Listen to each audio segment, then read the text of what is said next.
Good morning, ladies and gentlemen. Welcome to the morning sprint and happy Friday, guys. We are finally there. And get this, it is Groundhog Day. Either way, before we get into that, we're going to talk about some things that you guys may be thinking about. Something very interesting that the San Antonio Zoo does every once in a while, or probably every year at this point. They try to help you have something to do for your exes during Valentine's Day. And if you're looking at your screen, you probably already have an idea of this, but have you ever heard? We've heard about naming a roach after your ex, but what about giving your ex a poop scented candle? Yeah, we're going to get into the details on that and tell me what you would do if your ex thought it was funny to send a poop scented candle to your doorstep. But before we get into that, you already know the stories right here on The Sprint is all about showcasing the good in our community, the things that are kind of a call to action sometimes, and stuff that'll make you smile. And good news as well. Check this out. Today's Health Watch. An AED was placed right at the entrance of the Mill Mountain Star yesterday, a location where it can take 6 to 8 minutes for emergency services to arrive. It's an exciting addition to the that could save lives. 356,000 people suffer from out of the hospital cardiac arrest every year. And get this, 105 of them happen right here in Roanoke. Sudden cardiac arrest can happen anytime, any place. And the chance of survival goes down about 10% every minute that passes for if CPR is not performed and an AED is not applied.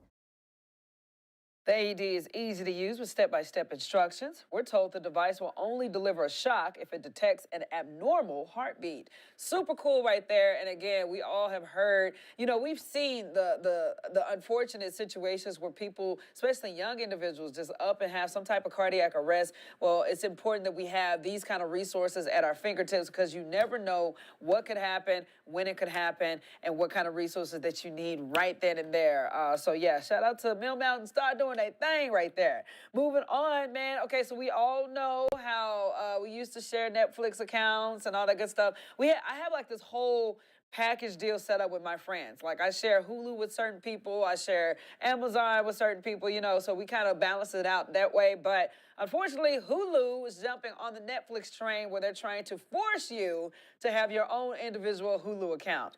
Okay, that's because they are part of the growing list of services cracking down on password sharing. Hulu announced that they're banning shared accounts outside individual households, and the move comes after Netflix's massive success with its own password sharing crackdown, gaining almost, get this, 22 million new subscribers in about 6 months. An era where all these big companies need to make more profits out of streaming, and I suspect they're all looking at these different kinds of ways to kind of crack down on password sharing. Hulu plans with live TV costs nearly $80 a month. If you're looking to save that, you can pay $7.99 if you can forfeit live TV and put up with all the ads.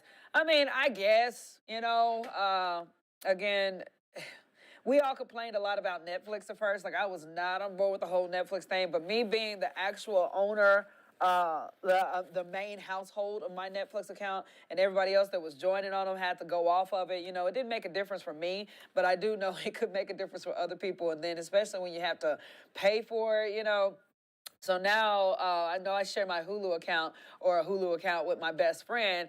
Now I'm going to have to pay for it. But for me, I'm just one of those type of people that I'm just like, if I'm not using it that often, do I really need it? Nah. So you got people like me, and then you got people who also love Netflix. And as you can see, they gained over like millions of subscribers because people didn't want to let that go just yet. So, hey, to each their own. What do you guys think? Are you going to get you a new Hulu account if you're sharing it with somebody because they're cracking down on these password sharing? I don't know. I'm kind of like, indifferent about it.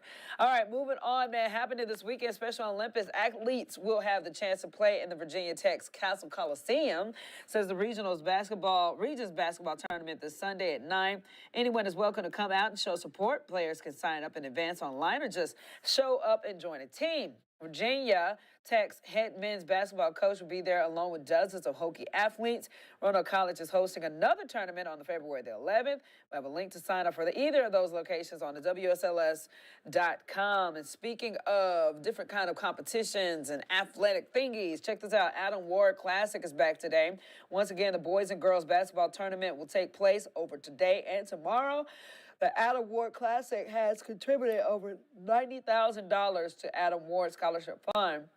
Money generated from the event will provide scholarship opportunities for high school students who are deemed Adam-like during their high school careers. Says this year's event will feature 11 different games over 2 days at Salem and Glenvar High Schools for amazing cause. Tickets are $10 for each day, and the classic and the kids under or 5 and under get in for free. So always a cool thing right there. Anytime the community can step in and find a way to have fun while giving back is always a good deal. You know what I'm going to say. Hey, check it out on our website, WSLS.com, for the specifics if you're interested in it. All right, guys, so check this out. It is Groundhog Day. We've been talking about it all day about Punxsutawney Phil, if he's going to see his shadow or not. I think someone said he saw his shadow earlier. I think that came out. I'll get with Jazzy Jazz to see, fact check that. But let's get to meteorologist Chris Michaels to give us our Groundhog Day forecast. Happy Friday, happy Groundhog Day, happy first weekend of February. Things looking pretty calm for the most part. Mix of clouds and sun today. High temperatures the next few days, mostly in the 50s. The next 2 mornings, they'll be colder than this morning. Have a great weekend. I'll see you guys next Monday. All right, man. Thank you so much, Chris. So, of course, we've been talking about Groundhog Day, and the whole thing is trying to figure out if we're going to have an extra spring or winter and all that good stuff. You know, the whole deal with Punxsutawney Phil predicting the weather. But get this, we are looking at a situation where this is a fun tradition. We were taking some live shots out there, and when I tell you, people, they get so into character. It's so crazy. And we also asked, you know, a lot of our viewers, you know, would you like to see a longer spring or, you know, any of that? And a lot of people, I think, want to see that longer spring. So, hey, you let us know what your votes are. We'll get there into the details coming up when we get to Jazzy Jazz. Exactly. So, moving on down the road, guys, get this. This is some drama. I have to talk about it because, man, Darius Rucker, what you doing clowning like this, man? This boy got in trouble. If you know him, his name is a country music star. Unfortunately, he was arrested. He's with the Hootie and the Blowfish singer and arrested on drug charges in Tennessee. Get this is what he did. Says Rucker is facing charges of simple possession, casual exchange, and violation of registration law. Rucker's attorney says that they are fully cooperating with authorities related to the misdemeanor charges. Come on, Darius. Come on, man. We were talking about it earlier today, and this is not excusing it, but everybody was assuming in the newsroom that this is probably like some marijuana or something that he got caught giving out. Nevertheless, you know, illegal is illegal. Don't get caught up in it, and especially don't be trying to give it out, especially in today's world where we, you know, fentanyl and all that stuff all over the place. So, yeah, sorry for yawning, guys. I'm sorry. It was been a long week, and I stayed up quite late last night, so forgive me. But yeah, no, drugs is bad. Please don't do what dude did. Unfortunately, he got busted for it. And hopefully, again, he learns the lesson from it. Look at the good in the bad situation. Super Bowl Sunday getting closer. Fans across the country are preparing to watch the Chiefs and the 49ers battle it out, but also they're preparing for the snacks. When it comes to food preferences for the big game, you might be surprised. Get this, pizza is the most popular Super Bowl food. One study finds Domino's dominates orders across the country, with 23 states preferring it. However, Virginia and 20 other states choose Pizza Hut.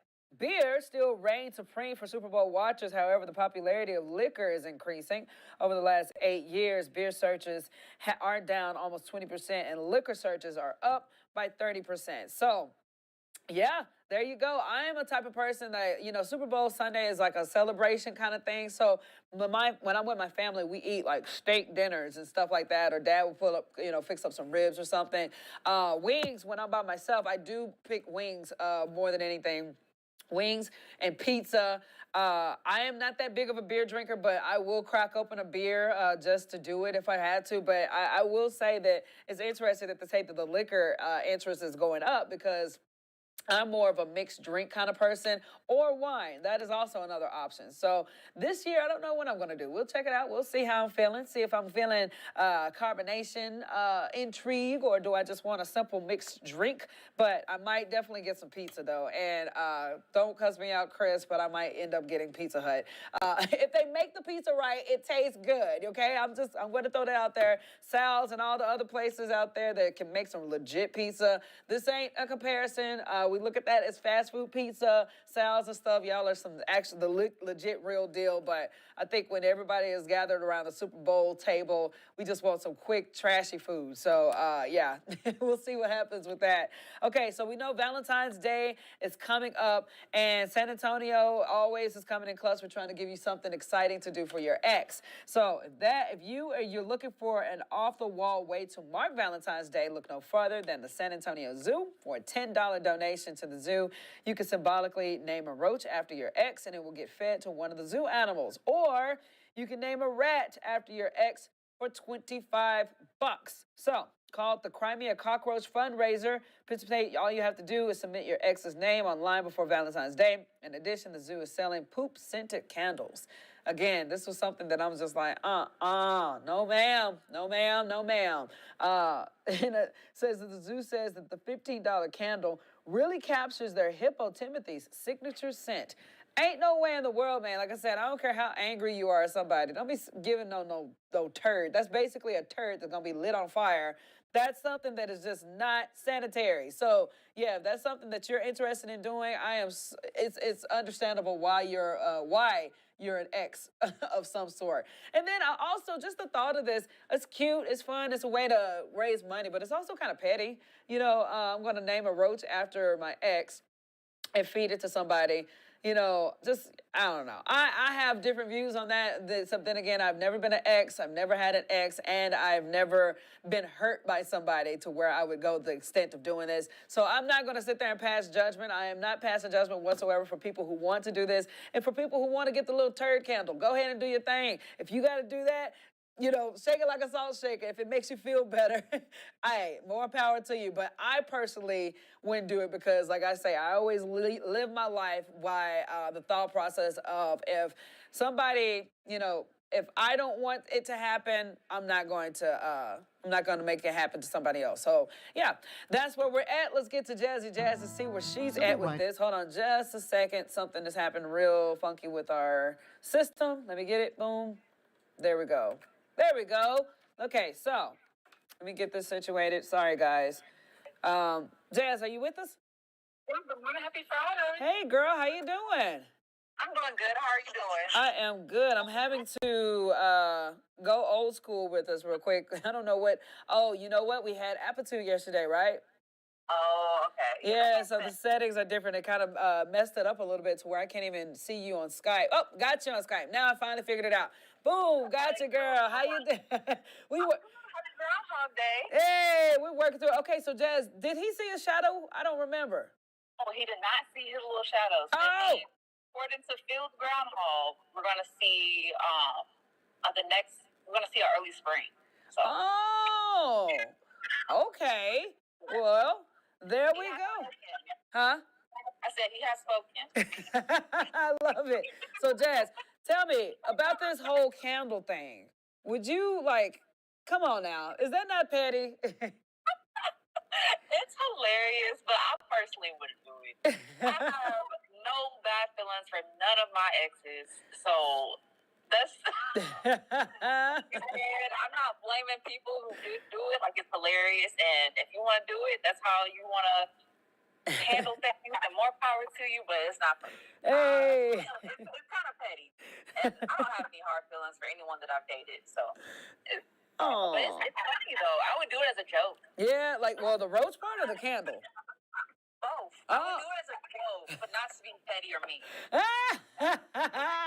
Well, Jazz has spoken.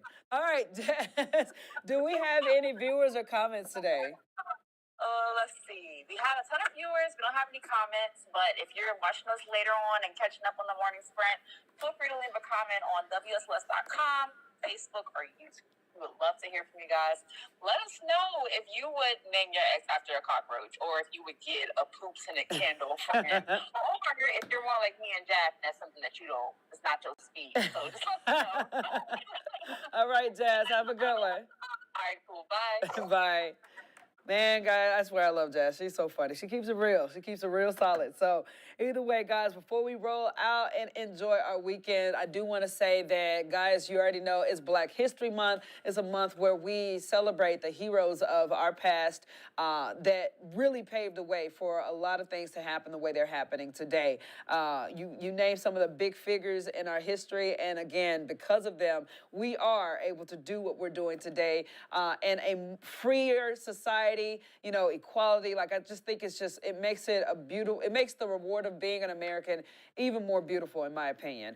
But first of all, throughout this month, we're going to be highlighting different people throughout our history, whether that be in big pieces or little vignettes that you're going to be seeing throughout the commercial breaks. But today, we're going to show love for our Black History Month to one civil rights leader, left a lasting impact on the world, had deep local roots. But get this, he also was a person who played a key role in the Brown versus Board of Education. So as I say goodbye to you guys and have a happy weekend, happy Groundhog Day, I'm going to leave you in the hands of some history so that we can, again, celebrate together with what happened in the past that have made the good take place in our present and our future. Civil rights leader Oliver Hill grew up in Roanoke, and in November of 2018, the Commonwealth and the city unveiled a marker in front of his childhood home. This is a historic moment. Hill, an attorney, helped dismantle Jim Crow laws in the South as part of the legal team in the famous Brown versus Board of Education ruling that helped end segregation in schools. It wasn't about brown people, it wasn't about white people, it wasn't about Native Americans, it was about injustice. And so everyone that you can touch was impacted. Brown versus Board to lawyers is this incredibly important thing that we study for extended periods of time. It changes the way you think about the Constitution. But the city wasn't done honoring Hill. In May of 2019, Roanoke named the city courthouse after him, his late son, on the day of the dedication. When we drove up, my mother-in-law started crying because from her generation, most of their activities were never acknowledged, and so this acknowledgement of my father's work, I think, had a real strong meaning for her. And although Hill won that case decades ago, there is still work to do. This fight is still going on. I mean, he was part of the Brown decision, which was 65 years ago, and we still don't have equality in the schools. Well, I hope that this is going to inspire another generation of civil rights lawyers. Maybe as people go in and out of this building, they will be inspired to seek justice for all.